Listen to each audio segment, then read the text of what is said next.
പൂക്കളുടെ ഉത്സവം. മനോഹരമായ ഒരു ഗ്രാമത്തിൽ എല്ലാ വർഷവും പൂക്കളുടെ ഉത്സവം എന്നൊരു വലിയ ആഘോഷം നടക്കാറുണ്ട്. വർണ്ണാഭമായ പൂക്കളും ആനകളും സംഗീതവും കൊണ്ട് ഗ്രാമം നിറയും. ഈ വർഷം ഉത്സവത്തിന് ഒരു പുതിയ പൂക്കളം കൂടി ചേർക്കാൻ തീരുമാനിച്ചു.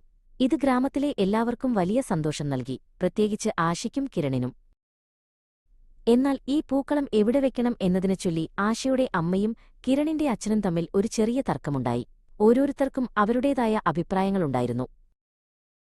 നമ്മുടെ കുടുംബം വർഷങ്ങളായി ഈ സ്ഥലത്താണ് പൂക്കളം വെച്ചിരുന്നത്, ആശയുടെ അമ്മ പറഞ്ഞു. അതാണ് ഏറ്റവും നല്ല സ്ഥലം. അല്ല, പുതിയ പൂക്കളം അപ്പുറത്തെ മൈതാനത്താണ് വെക്കേണ്ടത്, കിരണിന്റെ അച്ഛൻ വാദിച്ചു. അവിടെയാണ് കൂടുതൽ ആളുകൾ കാണാൻ വരുന്നത്. തർക്കം വലുതായപ്പോൾ ഗ്രാമത്തിലെ ഏറ്റവും പ്രായം ചെന്നതും ബുദ്ധിമതിയുമായ സുമതി മുത്തശ്ശിയുടെ അടുത്തേക്ക് അവർ പോയി. മുത്തശ്ശി എല്ലാവരുടെയും പ്രശ്നങ്ങൾ കേൾക്കുന്ന ഒരു നല്ല വ്യക്തിയായിരുന്നു. സുമതി മുത്തശ്ശി എല്ലാവരുടെയും വാക്കുകൾ ശ്രദ്ധയോടെ കേട്ടു. ആശയും കിരണും ആകാംക്ഷയോടെ അവരെ നോക്കിയിരുന്നു. രണ്ടുപേരുടെയും വാദങ്ങൾ ശരിയാണ്, മുത്തശ്ശി പറഞ്ഞു. പക്ഷേ ഈ ഉത്സവം എല്ലാവർക്കും വേണ്ടിയുള്ളതാണ്. നമുക്കൊരു പുതിയ വഴി കണ്ടെത്താം. മുത്തശ്ശി ഒരു പുതിയ ആശയം മുന്നോട്ടുവച്ചു.